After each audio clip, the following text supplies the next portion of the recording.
High বন্ধুরা, আহ, যে কথাগুলো আজকে আমি আপনাদের বলবো, কথাগুলো মন দিয়ে শুনবেন। সমাজে শিয়েল পণ্ডিত আর শকুনি মামার কিন্তু অভাব নেই।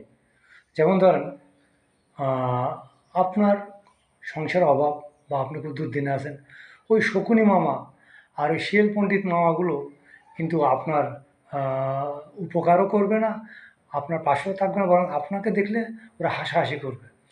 আর এই সমস্ত চরিত্রের পশুগুলো, এরা যদি আপনার বাড়ি যদি সুন্দর সুশ্রী মেয়ে থাকে, তবে এই শকুনি মামাগুলো সবসময় সুযোগ খোঁজে কীভাবে আপনার বাড়িতে যাওয়া যায়, আপনার সাথে সম্পর্ক রাখা যায়। এই মামাগুলো যখন আপনার বাড়িতে কলা কৌশলে কোনো মতো যদি ঢুকতে পারে, তখন হয় সে আপনার মেয়েকে ভাগিয়ে নিয়ে যাবে, না হলে সে চিন্তা করবে তার ছেলে বা তার কোনো গোষ্ঠীর সাথে আপনার সাথে আত্মীয়তা করা যায় কিনা। কোনো কারণবশত তার চালাকি বা তার তালে যদি আপনি পড়ে যান, তারা ওই বিয়ে শাদী দেওয়ার পরে তারা চিন্তা করে যে আপনার কাছ থেকে মোটা অঙ্কের টাকা পয়সা বা অন্য সম্পত্তি ওই কন্যাকে দিয়ে হাতে নেওয়া যায় কিনা। যদি তাদের স্বার্থ হাসিল করতে পারে, তাও আপনার সাথে সম্পর্ক রাখবে না।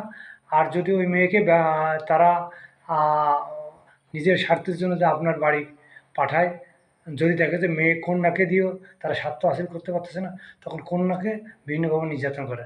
তাই সবার কাছে একটা অনুরোধ, এই সমস্ত সল চাতুরি এবং সিটার বাটপার শকুনি মামা আর শিয়েল পণ্ডিতদের তালে পড়বেন না।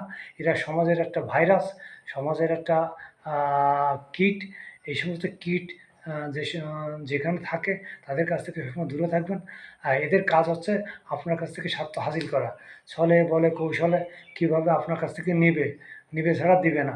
এই সমস্ত ব্যক্তিদের কাছ থেকে আপনার সবসময় সাবধান থাকবেন, কারণ এরা কখনো কারো উপকার করে না। এরা যতক্ষণ স্বার্থ আছে ততক্ষণ রক্ত চোষার মতো এরা চষে, রক্ত চোষা শেষ, এদের প্রয়োজন শেষ। তাই এদের কাছ থেকে সবাইকে সাবধান হওয়ার জন্য আপনাদেরকে বিনীতভাবে অনুরোধ করছি।